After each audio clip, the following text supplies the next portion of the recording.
ẹ káàbọ̀ sí ìkànnì Hajiyara Malifa TV. Ẹ subscribe sí ìkànnì yìí, ẹ hàn notification button kẹ́ lè láǹfààní àti gbádùn wa síwájú sí i. Àjọṣepọ̀ wa la fi lè ṣe àṣeyọrí. Orúkọ ẹ̀? Tèmídára Ọládìméjì. Sọ̀rọ̀ sókè dáadáa. Tèmídára Ọládìméjì. Ọmọ ọdún mélòó ni ẹ́? 41 years. 41 years. Ọmọ ìlú bo ni ẹ́? Ọmọ Ìjẹ̀bú Ifẹ̀. Ìjẹ̀bú Ifẹ̀. State. Níbo ní Ìjẹ̀bú Ifẹ̀? Ní Àyégbàmí Street. Ayégbàmí Street. Okay. Ilé ìwé alákọ̀ọ́bẹ̀rẹ̀ wo ni lọ? Mo lọ sí Christ Avenue School. Ifẹ̀. Secondary school kọ́? Community Grammar School. Ìjẹ̀bú Ifẹ̀. Kí ni nǹkan tó gbé dé níbẹ̀? Sọ̀rọ̀ sókè dáadáa. Ní ìjọ before Wednesday before election tó tó small yẹn Okay. ní ọ̀rẹ́ mi kan wá sí ọ̀dọ̀ mi lórí bàbá òun ṣe iṣẹ́ kan fún bàbá òun tó ti ẹ̀kọ́ fún ọmọ fún mi ní 100,000 níjọ́ kejì. Okay. So ìyẹn mo wá tẹ̀lé lọ ní alẹ́ yẹn. Iṣẹ́ wo ni ẹ? Iṣẹ́ kí ni? Ní lẹ́tà ó gbé ẹni Ó gbé. ó jẹ́ ẹni ẹgbẹ́ ni Ó jí gbé. àwọn ọlọ́pàá ló jẹ́ kí n mọ̀ àti information wọn ń lọ. Ọ ṣé wo mọ̀ kó jí gbé ni? Ẹni yẹn normally mi mọ mi ti experience ẹni tó ń pa kidnapping. Okay, ìgbà tó pé ẹ kẹjọ lọ. Bẹ́ẹ̀ni. Ìgbà tẹ́jọ́ ń lọ, ṣé ẹ gbé lọ́nà ni àbí báwo? náà wọ́n wá bá mi lé ni. Ó wá bẹ́ẹ̀ lé. Ìgbà tẹ́jọ́ wá bẹ́ẹ̀ lé ń bọ́ lẹ́jọ́ wá lọ. Ìgbà tí wọ́n bá mi lé yẹn wọ́n gbé mi sínú mọ́tò wá drive ó gbé mi sínú mọ́tò tó wá drive Lọ síbò. lọ sí sáìdì kan ilẹ̀ ti ṣùgbọ́n fún ìmọ̀ eré àbẹ̀ ìgbà tílẹ̀ mú pẹ̀lẹ́ tó gbìyànjú ló ti jẹ́ kí n mọ̀ pé eré Ó ti gbé sí mọ́tò ní kó tó wá gbé wọ̀ ni.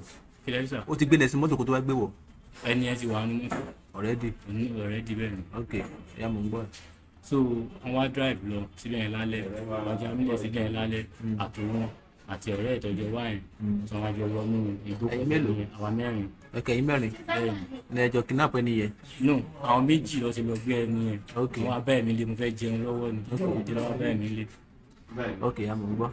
Kí ló tó ń ṣe bá báwọn léṣẹ́ tí wọ́n ṣe tẹ́lẹ̀ ni? No àti ìjọ sí. Kí ló dé tó introduce ẹ síbò? ó ṣẹlẹ̀ ní pé èmi àti ẹ̀ àjọ lọ sí skul láti ilẹ̀ tẹ́lẹ̀ ni. So, Kí lórúkọ ẹ̀? Joseph ló wà. Joseph kí ni? Joseph Doma. Ẹ́? Joseph Doma Ọmọ bo ni? ọmọ Delta State ni. Okay. So wọ́n wá drive lọ sí ibẹ̀ yẹn along that ẹ̀pẹ́ road so wọ́n pass ibẹ̀ àti ẹni yẹn àti èmi àti Joseph yẹn àtọ̀rẹ́ àwàjọ wọ inú igbó yẹn Ibo nínú igbó yẹn. sáìdì ẹ̀pẹ́ road ní ìmọ̀ bẹ̀rẹ̀ Ìyá mò ń gbọ́ ẹ̀. so bàtà wá dé inú igbó yẹn so òun ló ní ìbọn tí òun ló ní ìbọn mo fi ya fọ́tò lẹ́ẹ̀kan òun ló mú Okay. fún mi Okay. pé kí n fi gáìdì ara máa ń lò ní díẹ̀ kó máa mú ìbọn ẹ̀ lóyà. Ìyá tàdé ṣe tán. lóhùn ogun náà wà ń bẹ pẹ̀lú mi Okay. so mo ní mi ò ní ìdí ẹ̀ Ìfọ̀n mẹ́rin lẹ kó lọ. ìbọn ẹ̀kan ẹ̀ náà mi ìmọ̀ ẹ̀kan tó mú dání náà ní lọ́wọ́ Okay, okay. sí pé kí n mú dání pé kí n fi gáìdì ara mi bẹ́ẹ̀ bá ní mi ò ní ìdí ìbọn yẹn sí ń gbọ́ mi kan Okay. so ó ṣáà ní kí n mú dání so mo wá gbà lọ́wọ́ ẹ̀ mo wá mú dání tó wá mú ẹni yẹn ó so ẹni yẹn ó so ọwọ́ ẹ̀ ó so ẹsẹ̀ ẹ̀ so bó ṣe wá lẹ́nu. àtẹ̀yìn wá rí pé ó ti lọ ẹni wá sọ fún mi pé ọwọ́ yẹn kọ́ tó wọn kó bá wọ̀ pé wọ́n á tú ọwọ́ yẹn tú ẹsẹ̀ Ṣé gbogbo wọn ti lọ ni? wọ́n ti lọ́ngbà yẹn Àwọn nìkan wọ́n ní kó odó tì. èmi àtẹni ẹ lájọ wà ń bẹ̀ Àtẹni tán kidnap yẹn. lájọ wà ń bẹ̀ ìyẹn ni olúwa ṣeun lọ́nkùn níta àṣàmù àwọn ọlọ́pàá jẹ́ kí n mọ̀ pé olúwa Ṣé wo mọ̀ rárá pé wọ́n kidnap ẹ̀ ni? ṣe tẹ́lẹ̀ ni Ẹníjọ́ yẹn tí ẹjọ́ wà níjọ́ ní. yẹn gbàtà ṣe dé ìbẹ̀rẹ̀ mo ṣe mọ̀ fún Wọ́n kidnap ẹ̀. Báwo ló ṣe pé àwọn ọlọ́pàá ló jẹ́ kó mọ̀ pé wọ́n kidnap ẹ̀? nígbà tí investigation yẹn ń lọ ló jẹ́ kí n mọ̀ Ṣé wo mọ̀ pé wọ́n kidnap ẹ̀ ẹjọ́ kidnap wá síbẹ̀ ni? inú èmi ò tẹ́ ní wọ́n wá bá mi lé ni. Ìgbà tó wá bẹ́ ń lé Bẹ́ẹ̀ni. ní sùúrù o, ìgbà tó wá bẹ́ ń lé Mm. tẹ́ ẹ̀dọ̀ ọjọ́ dénú gbó yẹn Bẹ́ẹ̀ni. torí pé wọ́n ti gbé ẹni yẹn wọ́n ti so lókùn lọ́wọ́. Ṣé wo mọ̀ pé wọ́n kidnap ẹ̀ ni? ìyẹn mo mọ̀ kán kidnap. Kí ló tó ṣàtọ̀ pé àwọn ọlọ́pàá ló jẹ́ kó mọ̀ pé wọ́n kidnap ẹ̀ nígbà tí ìwádìí ń lọ? mo sọ pé ìgbà tó náà máa fún mi 100,000 ló jẹ́ kí n tẹ̀lé wọn lọ. Ìgbà tó wá kó mẹ́rin kí ni wọ́n wá ṣe? ṣùgbọ́n tó wá kò lè ní wá tú ẹni yẹn wọ́n á tú ọwọ́ ẹ̀ sílẹ̀ ṣùgbọ́n tó wá di pé wọ́n pè ní alẹ́ yìí pé kí n gbé fóònù fún ẹni yẹn wọ́n bẹ́ẹ̀ ni yẹn sọ̀rọ̀ wọ́n á ń béèrè lọ́wọ́ ẹni yẹn báwọn máa gba 10 million lọ́wọ́ ẹni yẹn. lọ́wọ́ ẹni wo. lọ́wọ́ ẹni tí ẹni tó kidnap yẹn. ok. so ẹni yẹn wá ní kò sí problem kó máa fún wọn ní 10 million yẹn. so èmi wá ń retí wọn pé bí àwọn apádà wá wọn padà tó jọ́ kejì ní nǹkan tó bẹ́ẹ̀ mi sọ nítorí bàtẹ́ mi orí wọn kò sí oúnjẹ kò sí omi. so mo lè ń pe ní nọ́mbà wọn ó ń ring wọn gbé mo yẹ̀ sí ṣépè fún wọn ní orí fóònù yẹn pé irú kí lè lé ìgbọ̀n wá pa pé ọkọ̀ fìyàn síbí kò sí oúnjẹ kò sí gbogbo wọn tiẹ̀ láàánú ọlọ́run kankan bẹ́ẹ̀ yẹn aláṣà ta mí. so mo á pe ẹni tí ọkùnrin àpò yẹn wá jọ sọ̀rọ̀ pé nísìnyí kọ́ láti ran ara lọ́wọ́ àwọn tó pè ní kọ́kọ́ má ṣàkóbá fún mi o wọ́n bá di kán máa lọ fà mí fún ọlọ́pàá omi ìmọ̀ bọ́ yẹn ń ṣe iṣẹ́ wọn o pé ọlá pé wọ́n pè mí fún àwọn fún mi ní 100,000 kan ló jẹ́ kí n tẹ̀lé wọn o pé nísà láti jọ ran ara wa lọ́wọ́ o. so wọ́n wá ní káwọn máa búra fún mi. àwọn ọgbọ́n máa búra fún mi. ìyẹn ní ẹ̀ káwọn máa búra fún mi pé táwọn bá ti búra fún mi kọ́ pé kí n jẹ́ ká kúrò níbi tí a wà yìí. ẹni ẹ̀gbọ́n ló jẹ́ kí n mọ̀ pé ibi tá a wà yẹn pé along area Ẹ̀pẹ́ road ni tó bèèrè gbẹ́gbẹ́ láwà tẹ́lẹ̀ mi sọ pé Èkó ni ibi tí. wọ́n sọ lójú ni. kílẹ̀ tí wọ́n sọ lójú mọ́lẹ̀ ni. no wọn ò sọ ní ẹ lójú. so wọ́n sọ pé along Ẹ̀pẹ́ ni a wà. so bá a ṣe pé màtẹ́ni wájọ make oath àbúra mo ṣàbúrú Ẹ̀pẹ́ mo bú Ẹ̀pẹ́ mo tẹ ìjọgbè sí Ẹ̀pẹ́ yẹn. ṣé ó ní fáníwọ̀ ni. native doctor ní iṣẹ́ tí bọ́sí mi ń ṣe. tí òun náà wá ṣe òun iṣẹ́ náà lòun náà wá ń ṣe. bẹ́ẹ̀ ni iṣẹ́ yẹn lè mi ṣe. ok ẹ̀yà mò ń gbọ́ ẹ̀. so èmi àti wọn ṣàjọ búra. so ìbọn yẹn àwọn gan ló wá ilẹ̀ wọ́n gbó ìbọn yẹn mọ́. ta ló wálẹ̀. ìyẹn Mr. kidnapper yẹn. tí wọ́n gbé yẹn tí wọ́n gbó ìbọn yẹn mọ́lẹ̀ síbẹ̀ ṣàwájọ kúrò ní àwájọ jáde lọ.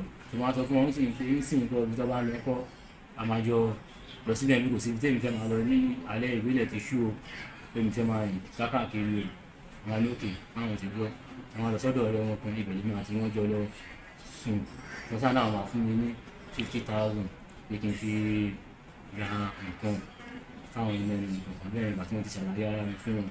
so wọ́n á transfer 10,000 naira fún mi wọ́n gbà ká nàbẹ̀ wọ́n transfer wọ́n pè ìyàwó wọn lórí fóònù kó sẹ́ndì owó sí mi.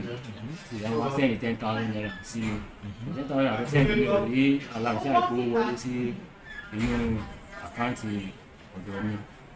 so ìgbà tó lè máa di 10,000 yóò tán transfer sí àbí. 10,000 christian náà wọn 10,000 ṣáá ní ìlú. ok wọn á fún mi nọ́mbà wọn tó ń lò méjèèjì wọn fún mi ní MTN wọn fún mi ní ti Glo. ok they to try kí n pe àwọn pé àwọn máa try láti lè assist ní kankan ní òkè pé mo ti gbọ́. so after gba yẹn máa try nọ́mbà wọn kò kí ń nọ́mbà wọn kì í lọ nọ́mbà wọn kì í lọ. so àtúndì máa di níjọ́ on the 24 mo kàn wá lé lára àwọn client mi kan ti máa ń tọ́jú ìyẹn ní stroke. so mo kàn yí tó pè mí ní on the 24 okay 24th of last month. so bí ẹ dé yẹn ló pè mí pé ṣé mo wà nílé mo wà ní ọ́fíìsì mi ní ilé pé ìpín tí mo bá òun sọ pé máa lò fóun yẹn kọ́ pé ṣé ìwà ni mo ní ó ìwà ńlẹ̀ o pé bọ̀ wọ́n ti kó inú ẹ̀ lọ sí ọjà pé kó máa bọ̀ ní ọ̀dọ̀ mi ńlé. so ó dẹ̀ yé dé ilé lọ́dọ̀ mi mo dẹ̀ rí pé àwọn àti àwọn ọlọ́pàá ní òjò wa. so máa ń bí lẹ́nu kí ló ṣẹlẹ̀ òun mọ nǹkan tí ó ṣẹlẹ̀ nǹkan bẹ́ẹ̀. so wọ́n ṣe mú mi nìyẹn. ìgbà tí wọ́n rí pé nǹkan bẹ́ẹ̀ ṣẹlẹ̀ bẹ́ẹ̀ sọ tí wọ́n ti wà tẹ̀lé ìsákúnù owó ṣe lọ́yìn fún ọlọ́pàá nígbà kan báyìí ló ṣẹlẹ̀ o nígbà tó ti sọ fún ẹni yẹn wípé ò mọ nǹkan pa ẹ̀ wípé wọ́n kọ́ wàá pè ẹ́ ńlé ni ipò òṣèré ìwọ òṣèré sọ fún àwọn ọlọ́pàá pé báyìí ló ṣẹlẹ̀ ní ẹni yìí o bọ̀ àwọn tí a jọ lọ yẹn wọn ò rí wọn mọ́ o kí ló tó òṣèré sọ fún àwọn ọlọ́pàá gbà ẹ̀. ẹ̀rù ló ń bà mí tó máa ṣẹlẹ̀ tó ń bà mí ni ó yẹ kí lọ rìpọ́ọ̀tù ni. ok kí ló fà táwọn ní èṣù wá padà wá mọ́. àti mi ti pé nọ́mbà wọn tí nọ́mbà wọn ò ti lọ tí nọ́mbà wọn kàn ríǹgì ni tó ti lọ mọ́. so mo àwọn pé definitely bí kankan ti ṣẹlẹ̀ nìyẹn ìyàn tí èèyàn ò rí téèyàn dẹ̀ ń pe nọ́mbà ẹ̀ tí kò gbé so yẹn mo bí kankan ti ṣẹlẹ̀ nìyẹn ìyẹn nínú àti Mr. Aṣeun yẹn fi jọ dàbí ọgbọ́n. so àwọn padà pè ẹ́ wọn ò padà pè mí. wọn ò padà pè láti gbà yẹn wọn ò náà padà pè mí láti till now náà. wọn ò pè mí. ibo ni o wá mọ̀ pé wọ́n wà báyìí. ẹni sì mi ò rí wọn mo wá ètò jẹ́ Joseph yẹn tí mo ní mo mọ̀ tó jọ́ rẹ̀ mi lọ sílé mo á lọ bèrè lẹ́yìn ilé wọn ní ó travel.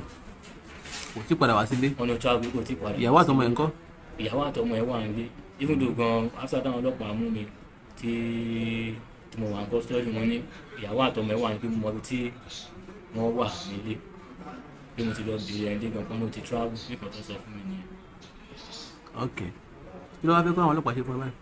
mo fẹ́ kí wọ́n ràn mí lọ because mo ti kọ́ ẹ̀kọ́ báyìí torí àwọn kankan tó yé mi tẹ́lẹ̀ nísìnyí ó dẹ̀ ti wá yé mi and then nǹkan tí mo tún fẹ́ jẹ́ kí wọ́n ṣe fún mi láti lè assist mi ni pé kí wọ́n máa wò pé á pé nítorí nǹkan tí ọmọ máa jẹ kí wọ́n lọ kó wàhálà síra ẹ̀ ní ọwọ́ pé nítorí bí á ń torí ìfẹ́kúfẹ́ ọ̀rọ̀ owó nǹkan lóòótọ́ Mr. Ṣeun yẹn aláàmú ló bá jẹ́ sí nítorí náà pt mi kí ló sọ mi sí nǹkan mi ò mọ kankan nípa bọ́ ìwà gbé wọn. kí Mr. Ṣeun yẹn ti wá yọjú sí àgọ́ ọlọ́pàá.